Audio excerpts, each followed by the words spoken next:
Hello, everyone, and welcome to a very special new project here on my channel, Book Review of the Vampire. And joining me today is one of my best friends, Leonora. Say Hello, everyone. Yes, Leonora is one of my oldest friends, at least in tenure, if not personal chronology. And so this is an experiment. This is a pilot episode to see how we like this, how you like this, and so on. First off, who's joining us this evening for this little diversion? The original Shroom, Attack Alpaca, Ostsan, Mike Savage. Good evening, and anybody else who joins late or is lurking or is in the future. Jaeger Pony, hello. So Leonora and I occasionally watch movies together across the intertubes, and for whatever reason, last week we decided to watch Interview with the Vampire with Brad Pitt and Tom Cruise and all that. And then shortly thereafter, Queen of the Damned. And I've been a vampire freakazoid of one kind or another for many, many, many years. But truth be told, I'd never actually read Interview with the Vampire. I believe I read The Vampire Lestat at one point, which is the second book in the series. But we thought it might be fun to, in tandem, read Interview with the Vampire. And then I suggested live streaming little thoughts and reviews on chapters as we went. And this is Leonora's very first live stream. So take it away, Leonora. Okay. Yeah, well, he hasn't read the book. I read it like 1,000 years ago. And now I'm rereading it, and it's been fun. It's a nice experience to read a book again. I hardly do that. So yeah, let's see what we think and we come. Yeah, and this was published originally. I didn't realize how old this book was. This was published originally in 1976. I could have sworn for some reason that this was like from the 1980s, but either way. And now, before the stream started, we were talking about this. And how did you describe this book for our generation? Like, it could be our teens.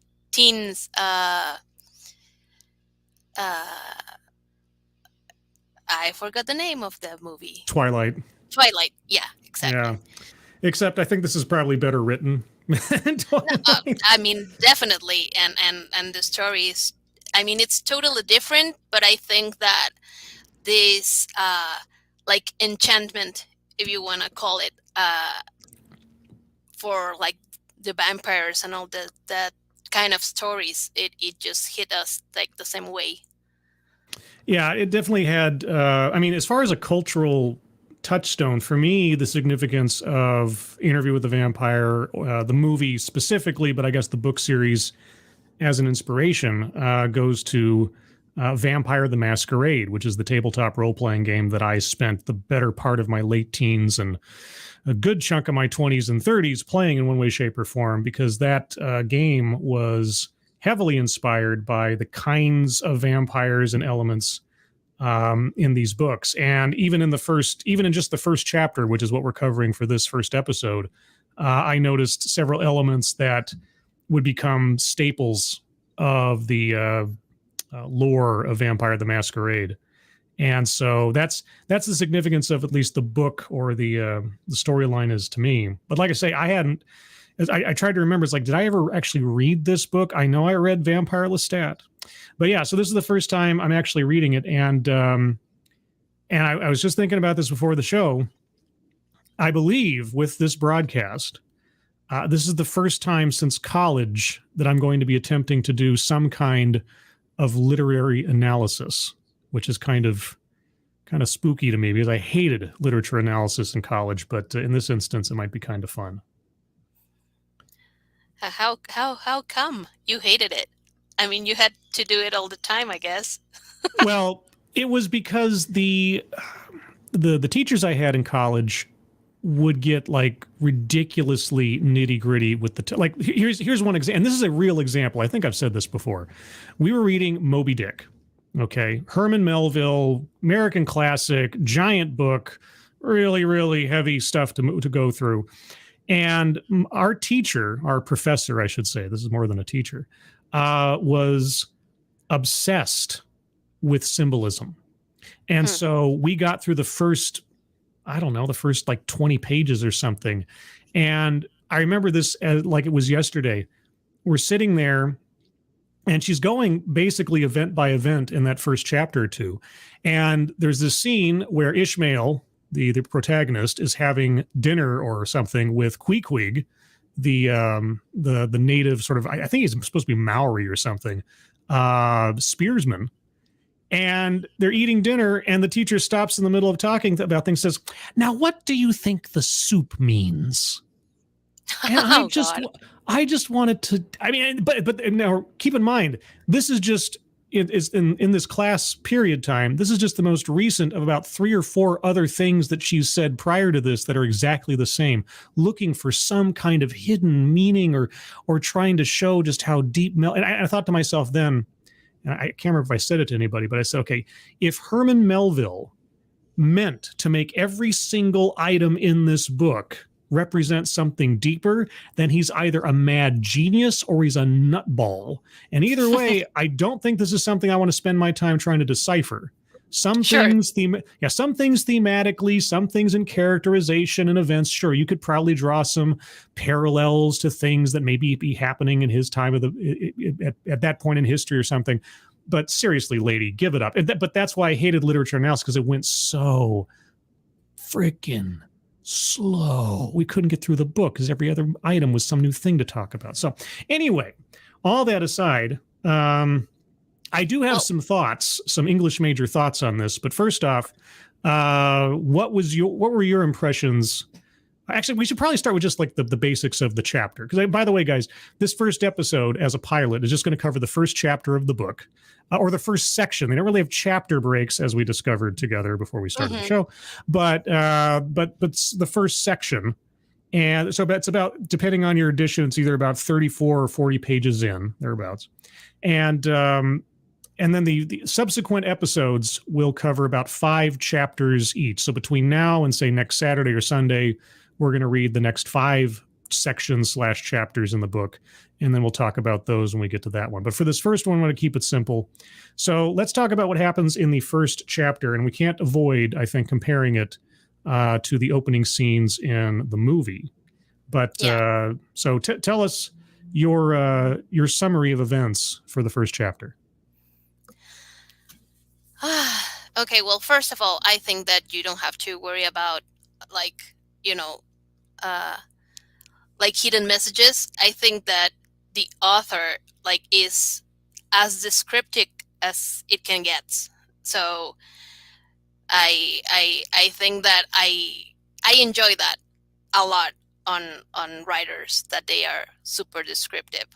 Sometimes for people can be a little tedious, but I really enjoy it. So I don't think there's any like hidden message or winks or anything. It's just super straight. So don't worry. We will move on with the story. We are not taking like forever. Yeah. It starts making a little comparison, just like in the movie.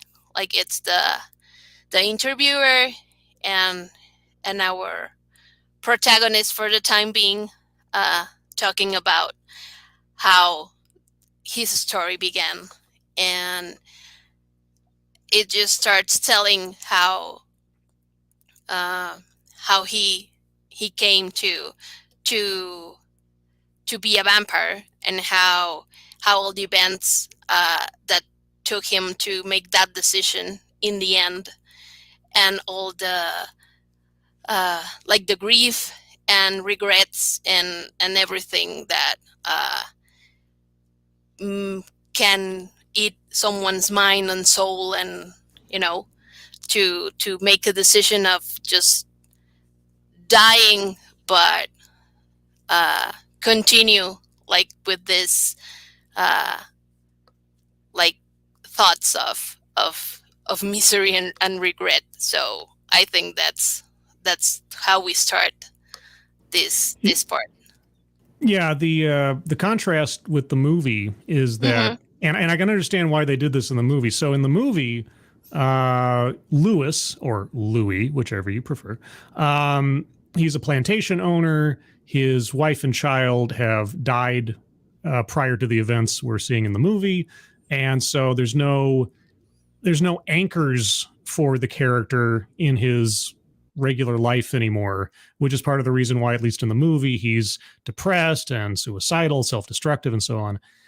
In the book, however, the depression comes from the death of his brother, who basically just, I know it's going to demonetize the stream by saying so, he committed suicide because Louis wouldn't sell the plantation and give all the money to the church. It was a very bizarre thing. But he also talked about having visions, and they need to get away from there and that kind of thing. But also, Louis's mother and sister are still alive. And if you had that in the movie, you'd have to cast those parts. You'd have to figure out, okay, what happens to them? Where do they go? And so it feels a lot clunkier as a chain of events that he still has a living members of his family, even though now he's a vampire, which makes it very, very inconvenient. And again, I don't know what happens in the book. Maybe there's something more dramatic that occurs there. But the other thing too, this isn't my first experience with Anne Rice. The first Anne Rice books I ever read, for reasons that you may be able to decipher if you know something about my background, were the Sleeping Beauty books.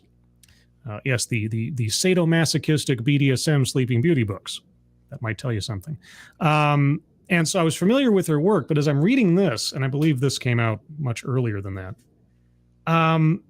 here's the thing. Anne Rice, at least for this book, for this first chapter, has a lavish vocabulary and style of describing things. I mean, like Leonora said, you cannot help but be drawn in by these tapestries of background and events and characters and settings and everything. The only problem I have with it, though, is I'm supposed to be imagining a person saying this to another person. That's the one part that kept clicking in my brain as I'm reading this, is that since everything in here is through the voices of two narrators, either the interviewer or Louis, none of this sounds like what people would say to each other or how someone would tell a story. So that's the disbelief I have to suspend because of just how thick and luxurious this language and the descriptions and the vocabulary is, because it just because in my mind's eye, in the theater of my mind, I'm imagining two people sitting across from a table from one another, and someone's just saying this to the other person. So that was the one thing I had. Did you have anything like that, or did you just get whisked away into the scenery?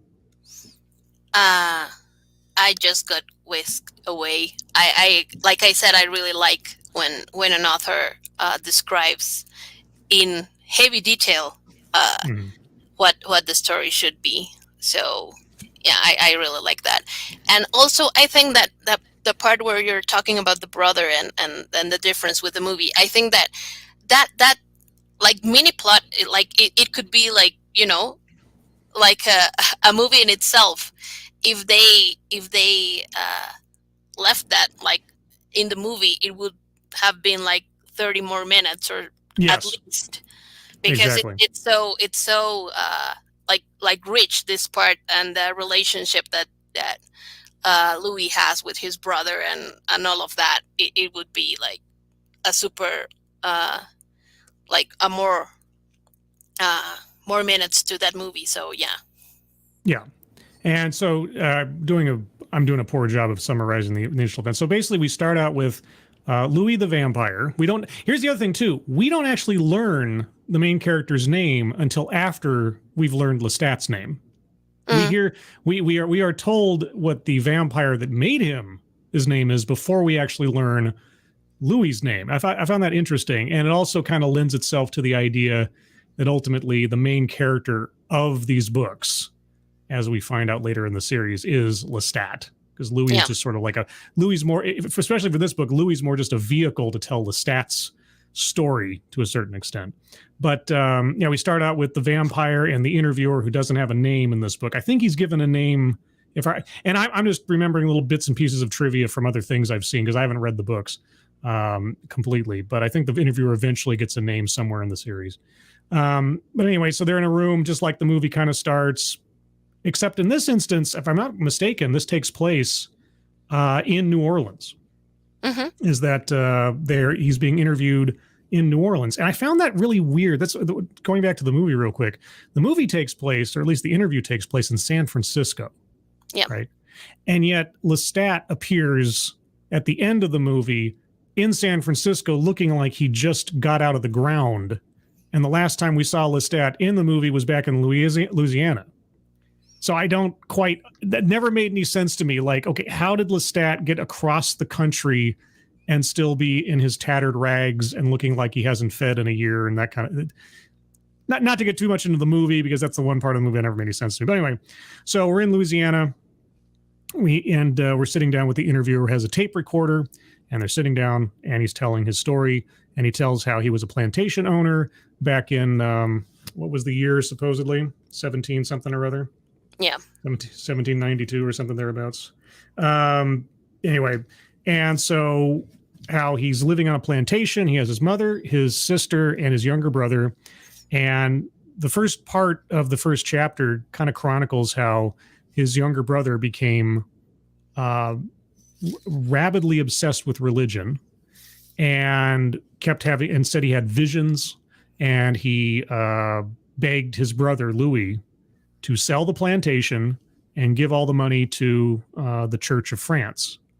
And as I'm reading that, I'm thinking, given how the world of Anne Rice's sort of Vampire Chronicles expands later on down the series, as I understand it, I haven't read them, I'm wondering if the brothers' visions weren't an attempt by other forces or something to try to warn Louis away from his fate. Because if he had sold the plantation when his brother said to, then Lestat would have had no real motivation to target Louis, because Lestat, as we learned pretty quick, kind of went after Louis not only because he was so self-destructive, but also because he owned a giant plantation and wanted to get rich. Yeah. So I think maybe there's, not trying to get too literary analysis here, but but again, it was sort of retroactive foresight. The brothers' warning would have saved Louis' destiny, let's say, if he'd followed through with it. Yeah. And it's weird because after the brother dies, he gets, I think, a priest talks to Louis, and he says that he was just like a demonic possession or something. Mm-hmm. Yeah. So it could be both. It could be someone or something trying to prevent this, but I guess we'll never know. Well, I also wonder, and I might have to go back and reread some sections, but I also wonder if the priest's opinion of the brother's name is Michael, by the way. I have to wonder if the priest's opinion of Michael and his condition didn't have more to do with which church Michael wanted the money to go to. Mm-hmm. Because the Church of France at that time was probably in competition with other churches, especially maybe with the one that was local to Louisiana. Yeah. So if they're trying to give money away to a heretical church or something, I don't know the history of the church at that time or anything, but I kept thinking it feels to me there's probably some ulterior motive to him trying to warn him away from his brother's wishes at that point. But I don't know. Maybe I'm being too cynical. But anyway, so the brother kills himself, but because of the circumstances of the brother's death, he kind of threw himself off of a balcony, I think it was, or down some steps or whatever. And Louis was in the room just behind him. There's suspicion that Louis pushed him or said something to him that caused him to do it. So now Louis is under suspicion by not only the townsfolk, but the people around and maybe even members of his family a little bit, that he said something, they had some kind of argument, and Louis drove him to take that action.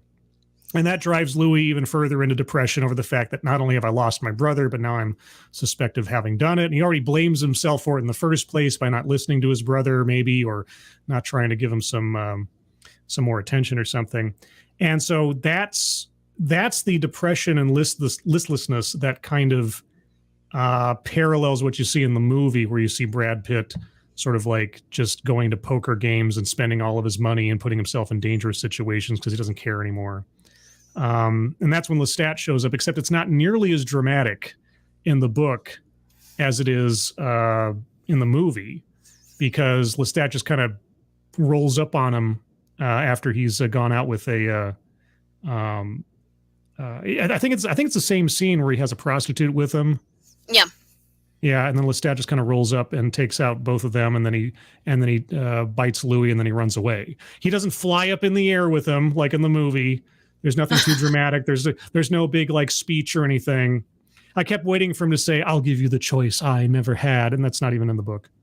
So there's some very iconic moments and sort of taglines of these characters that I kept waiting to happen in these events, and they just didn't happen. And I was like, oh, okay. Yeah, and so Lestat bites him, but he doesn't die right away, and he's alive for another day or two, and then he sees his last sunset. Yeah. Just like in the movie. And the other thing that I found interesting, so and then Lestat shows up, and he just kind of does it. There's no big speeches. There's no grandiose lines. And it's interesting because Anne Rice wrote the screenplay for the eventual Interview with the Vampire movie. Mm. So presumably all those iconic lines and sayings and everything else came from her in the movie. And I'm wondering if the movie and the screenplay process didn't give her an opportunity for a second chance to revise one of her older books. You know what I mean? Yeah, sure. I mean, like those, like you said, those phrases, like iconic phrases, like I'm sure she was like thinking, how could I make this scene or this part of my book better? And and yeah, there are some parts in the movie that really stand out that you can't find in the book. Yeah, I think the opportunity to do something more cinematic gave her license to be a bit more punchy with her dialogue. But the what was else I was going to say? I've lost my train of thought.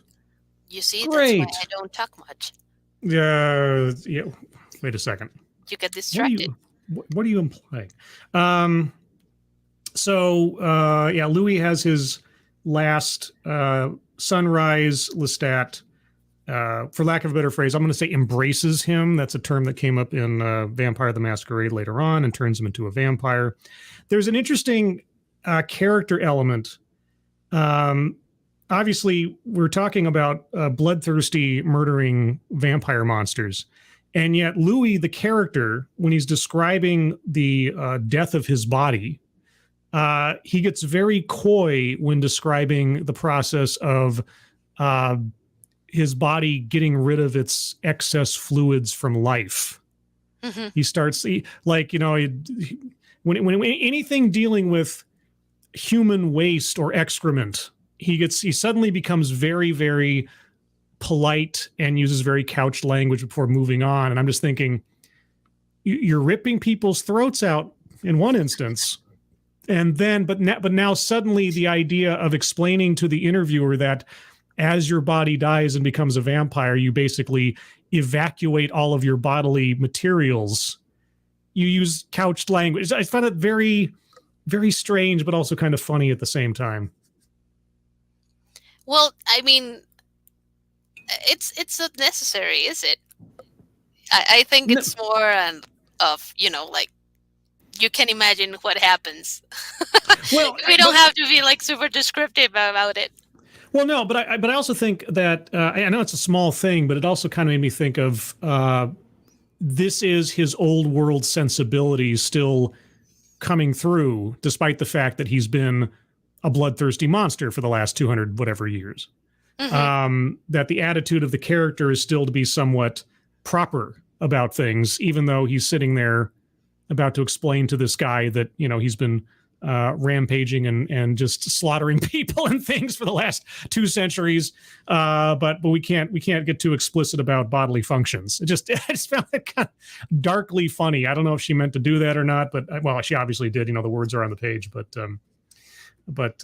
yeah. So he describes to the interviewer his initial experiences with Lestat and how Lestat's attitude about, let's say, unlife, for lack of a better phrase, is very casual, laissez-faire, uncurious, and he's just a pure hedonist. He just wanted the money. He's not very sociable. He's actually someone that Louis comes to despise very, very quickly and be very annoyed with. Whereas Louis is trying to understand what has happened to us. What can I do? What I can't do? And so this structure of it being an interview and the interviewer being the one who doesn't know anything and thus being sort of like an avatar for the audience gets to ask all the important questions like, well, what about crosses? What about garlic? What about this and that? And Anne Rice starts setting up the rules for her vampires in that first chapter. And yeah, the other thing too, and I know I kind of already said this, but there's the one other thing about the writing so far that kind of, like I said, the descriptions are very, very, detailed, and you really feel like you're drawn in and everything. At the same time, I kept feeling like some of it was just very overwrought.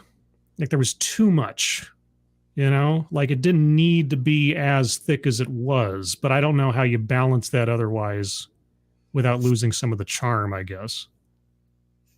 I think it's part of her style, and yeah, basically, because imagine if some parts are like super detailed and like with this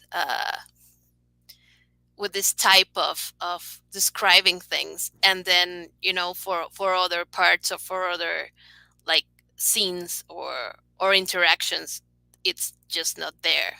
It would feel super weird, in my opinion. So she has to keep like this same way of writing. And I mean, you said that it takes you away from like imagining by yourself, but I think maybe in some parts, especially in this type of books, is necessary, because, like, for example, imagine Louisiana in 17 whatever year. It's not gonna be like super easy for everyone to imagine like this setup, so Yeah. she has to be descriptive so you can really be in the story. Let's see. Ebony Williams says Louis goes into great detail on how he poops himself when he's dying. No, he doesn't. He explicitly does not. He just uses sort of other language, sort of hand wave away that part of the whole process. And like I say, not that he needed to, or I was somehow missing that or something, but given everything else surrounding his activities and the condition of his existence at that point, the fact that he gets coy and kind of polite about that just, again, strikes me as like a remnant of a much more proper and sort of puritanical time, I guess, or something. Well, yeah, but apart from that, I think that it goes well with what the character is, because we don't have to forget that Louis, like, he's a vampire and all, but he still has this human feeling, and this human like care for people, and his transition wasn't easy for him. Yeah. And so he still feels like the need to be as human as possible. Yeah, he still retains his human sensibilities despite the fact that he is. Yeah, so that is a sign of him still having a certain amount of restraint and a sense of propriety. Now, of course, in my mind, since again because of the game I played and forever and all the themes and everything, I got to wonder how much of that is legitimate and how much of that is just an act he tells himself to make himself feel better. But that's, I'm sure, something we'll get into as we go through more of the book. But yeah, so the chapter basically goes through Louis meeting Lestat, or I guess being captured by Lestat, being turned into a vampire, and then some of the procedures going through to becoming a vampire. And one of the things that's in here that I have to think was basically a gag is that Louis describes how shortly, I think either just before or just after he became a vampire, was in the process of going through it, Lestat made him witness a murder. Lestat killed the overseer of Louis' plantation. Yeah. And Louis describes that as that was part of the process in becoming a vampire. And as far as I can tell, I think that had more to do with trying to desensitize Louis than anything actually pertaining to like a ritual that this makes you a vampire or something. So I found that a little bit. It took me a couple of rereads of that part of the story to go like, wait, what? Since when was a human sacrifice necessary outside of oneself to become a vampire? Like, no, I don't think. I think Lestat was lying to you, Louis. But that's the other thing too. Yeah. Yeah. It was, well, I think that maybe the story is trying to let us like know from the beginning and making it super clear that what's Lestat's personality. Because from the beginning he was like, no, I chose you because I want your land, and that's it. He was like super straight up front, and in opposition to the movie, like the movie, I felt like Lestat wanted to have a partner, Yes. more like a friend, a companion. It moves towards that way, and in the book it's just like, no, I need money. I want your riches, I want your land, and that's the way I'm gonna get it. Yeah, in the book, Lestat is a far more mercenary and pragmatist, whereas in the movie, Lestat is a more tragic character and much more. And even though he is still a jerk, there's a certain level of romance to him, and I mean like romance in the sort of broad strokes of things, not well, depending on how you look at it, because Anne Rice's books are romantic all across the board, depending on who you're talking about. But yeah, in this one, he's just like, I just want to take over. I'm just this hostile takeover. You've got money, you've got land. If I make you my child, my progeny, you're beholden to me, and therefore everything you have is mine. And ta-da! And that's about it. And then like Louis trying to figure out like, well, isn't there anything more to this? And he's like, nah. It's like, no, this is it. This is the life. Okay, now let's get you used to being a vampire. So here's someone you need to go like jump him and kill him now. Like, oh, So yeah, it's a much different dynamic, which again is kind of weird when you think about these are the same characters that Anne Rice wrote a screenplay for in the movie version, and it feels like over the course of time, because between when this book came out and when the movie came out, some 20 years or something had passed. So obviously within the course of her book series, the characters had themselves evolved and developed. So I'm wondering, and I don't know how many changes were made between her screenplay to film, because those things always happen. But I'm wondering if, like I said before, if the screenplay wasn't her opportunity to present more evolved versions of her characters in a story that's supposed to be sort of telling their origins, given just how drastically different they're presented in this book versus the movie. Yeah. Yeah, it's I don't know, probably for the movie they also wanted to give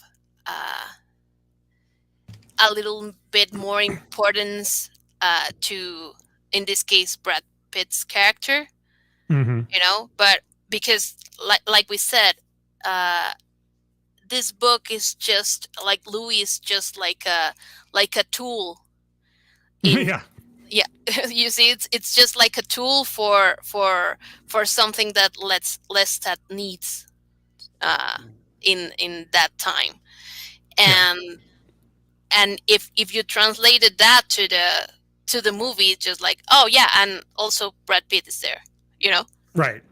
Yeah, it's kind of a backwards way. The other thing too is that at the end of the movie, when Lestat is, and spoiler alert for anybody who hasn't seen the movie, sorry, it's only like 30 years old now or whatever. At the end of the movie, yeah, I know, big deal. By the way, guys, us talking about a book from 1976 is the total hot take here. At the end of the movie, Lestat is listening to the tape recording of Louis starting to tell his story. And he says something to the effect, "Oh, Louis, always so melodramatic," or something. And as I'm reading this, I can't help but agree with Lestat in at least that version of Lestat as I'm reading this, because again, very rich text, lots of description and everything else, but just his interactions with the interviewer and the way he's describing things, at some points I'm thinking, you know, Louis, you're really full of yourself. and that's only chapter 1. And by the way, I know either here or on the Discord, somebody had asked about somewhere else if I'd watched the new AMC Interview with the Vampire series. I haven't, because I don't have the AMC add-on to my Prime Video rigmarole Hulu extra premiere package deluxe or whatever the hell it is these days. So I haven't seen the new Interview with the Vampire series from AMC. I don't know if it's any good. I've seen some reviews that say it's pretty good. I might see about finding a way to watch that, or get AMC for a month to watch that at some point. But anyway, we're I didn't know it was like a show. So do you know if it's like just like the same story, or it's just like different, like a different approach to this? Well, I mean, the casting is different. Louis is cast with a black actor. That's the only thing that I know that deviates, because I aside from some stills and some promotional material, I know absolutely nothing about the show, how it compares to the book. I haven't read any reviews except to see a couple of headlines. So I really don't know. I mean, maybe people in the chat have seen it. Let's see. Ebony says something. In my opinion, show's not great, but watch it if you want. Oh, okay. Because a series format would make more sense for these books. While the Interview with the Vampire movie, the way that they wrote it and obviously pared down a whole bunch of other things, it's still a very good movie. It's still a very compelling movie. When we watched Queen of the Damned, however, I was reminded, because I saw that movie. Yeah, I saw that movie several times many years ago. I was reminded about the limitations of trying to adapt whole novels into like an hour and a half long, hour and 40 minute, whatever, movie. And yeah, the Queen of the Damned is no competition to the Interview with the Vampire movie. But yeah, no, books. Yeah, a series would make more sense for a book series like this. But again, you'd have to, in order to do it justice, you really would have to stick to the source material as closely as possible. And given the role Louis played in society at that time, I'm not quite sure how they square the circle of changing the character that drastically, given the time period. But yeah, I suppose that's, and that alone made me think they're probably making a whole lot of changes to the canon that probably wouldn't make fans of the novel series all that happy. But I don't know. Yeah. Well, you need to figure out how to watch it. I guess so. Somehow, some way. But probably after we finish the book. But Yeah. any other thoughts, Leonora, on the first chapter? I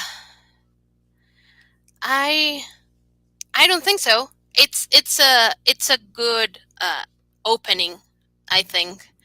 I read the book when I already said it like a million years ago when I was like in my teens, and and even though I was like a good reader, in spite of being so young, this first part really made me wanna keep reading. So I think that that is very important in these types of books, that they have like a strong beginning, because if you, like, many people just like read like the first, like, like 20 pages, and if it doesn't traps you, you just leave it. Oh yeah. And so I it's nice to read it again. Spudgun, on behalf of Texas Attorney General Secret Agent, asked, how do the creating vampires or how, in this universe? So this is one of the things that Anne Rice really set, as far as I'm concerned, sort of set in stone. And this is especially true because of how it inspired Vampire the Masquerade. How someone becomes a vampire, what is the actual process, was always a little sketchy depending on the telling of it.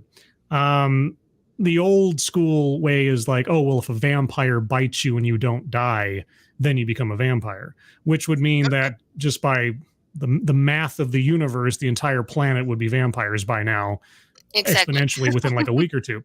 So what Anne Rice details in here is that it is an act that has to be willfully taken by the vampire to make the other. You have to, and this was carried over again into the Vampire the Masquerade setting. You have to drain a person to the point of death and then feed them blood from your, i.e. the vampire's own vein. And then, again, depending on the telling, there might be some sort of like, you have to will the transition from the maker to the progeny. There might be some other sort of like conscious choice kind of thing going on mystically in between. But yeah, it has to be a process of bringing the person to death and then feeding them the blood of the vampire that has taken them, and then they become a vampire, unless for some reason they don't survive the process, obviously. And so that made it a much more, just that simple element made the whole idea of becoming a vampire or making someone into a vampire a much more conscious choice on the part of the sire, let's say, and thus a much more moral choice, because you're condemning someone to this existence or gifting them with it, depending on how you look at it. And I always felt that was a much better version of how it should work. Much more dramatic, much more conscious, and not something that just happened necessarily by accident. I mean, there are scenarios, and I played in games where they did occur, where someone was made a vampire by accident, and those were always fun. But yeah, that's the quote unquote science of vampire procreation in the Anne Rice universe. At least as far as I understand it here. Maybe in some of her later books or something, there's spells and incantations with witches and things. I don't know, but I mean, we'll probably get there at some point, maybe. But let's see, any other Spudgun Scribe, where is Leonora's accent from? I'm thinking French, Dutch, or German. Wow, that's quite the mixture. Do you want to give it away, Leonora? All of them. Oh my God! All of them at once. I'm a citizen of the world.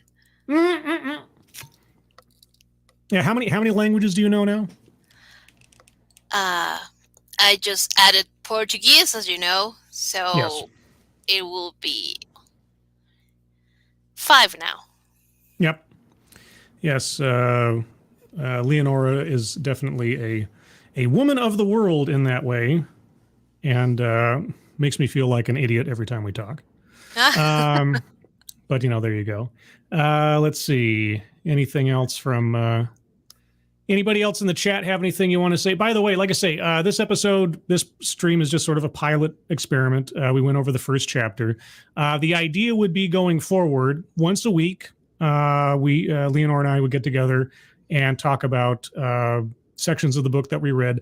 Our goal, at least at present, is from now until next weekend to read 5 more chapters, quote unquote, because they're more like sections, and then discuss what we felt about the story and everything else as we go. And obviously, when it becomes relevant, compare it to the film. So if you wanted to read along with us, again, we finished chapter 1, quote unquote.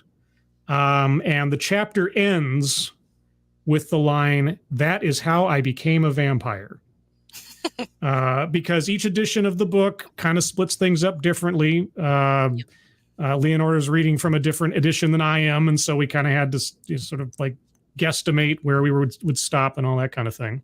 So yeah, that's the goal, to read 5 more chapters to get to, let's say, through chapter 6, whatever that is, by next week. So if you're a fan of this book, or if you're not, just wanted to read along, or go along with this and everything else, you may. You don't have to. But yeah, and as far as leaving these up on the channel, I'm thinking I'm going to start making a playlist of these pretty quick. And then with each successive episode, I'll archive the previous episode so it doesn't clutter things up. Because I understand this is complete departure from my usual content. But this idea came to me the other day, and thankfully Leonora was game to give it a try. Again, this is her first live stream ever.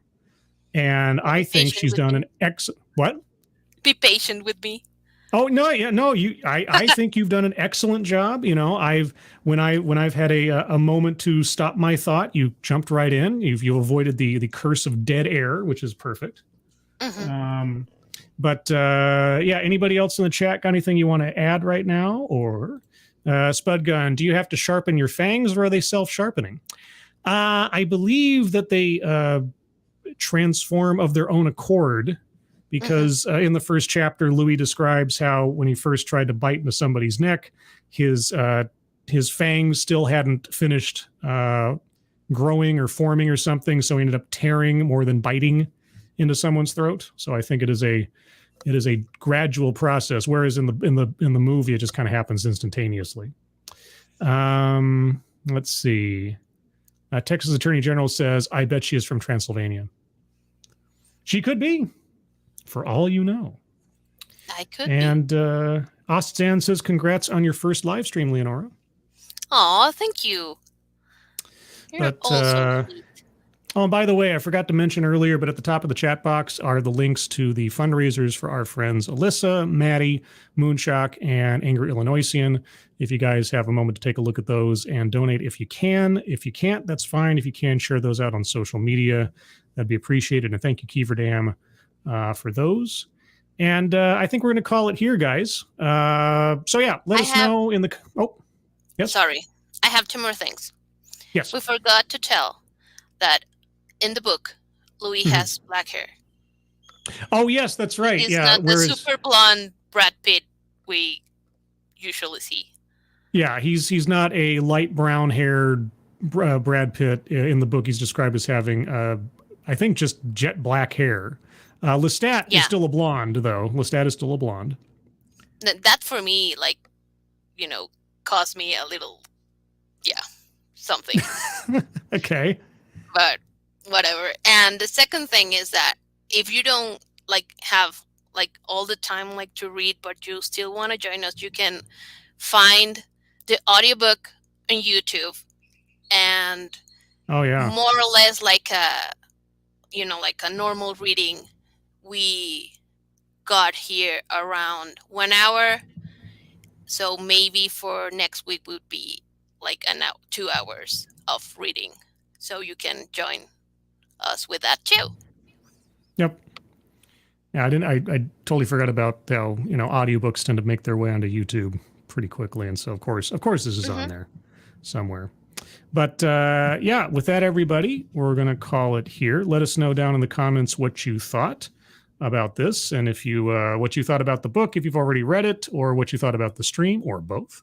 Also, if you don't already know, I have a Discord for the channel, and let me put up a link to the Discord here real quick. And all you have to do to join the Discord server, because it's a very exclusive club, you just have to click on the link in the chat box, and you'll find yourself on the Say Hello landing channel. There you just have to say hello, but also the secret word, because the secret word tells me and the moderators that you actually watch the show. And today's secret word is vampire. I know. Really, really creative on my part, but what are you going to do when you're lazy like me? But yeah, everyone. Or something like that. Okay, well, you choose the secret word then. Because you're giving it away. If you say vampire, you're giving it away. Oh, okay, what's the secret word? Tape recorder. Okay, there you go. Okay, the secret phrase, the passphrase is tape recorder. Very good. Okay, you're right. That is thematically appropriate. So everyone, again, hope you enjoyed the show. Let us know what you thought. Moderators, thank you for keeping an eye on things. Even though everyone here is so well behaved, you have very, very little to do. Everyone who may have donated to the fundraisers, thank you so much. And as well, everybody, hope you have a good rest of the Sunday this is, and a good week ahead of you. Leonora, thank you so much for joining me for this and for taking the plunge into the wonderful world of live streaming. Thank you for having me, and thank you to the chat. Yep. And everyone, I hope you're all safe and well. If you're not well, please get well soon, and we will see you on the next one. Take care. Bye-bye. Bye.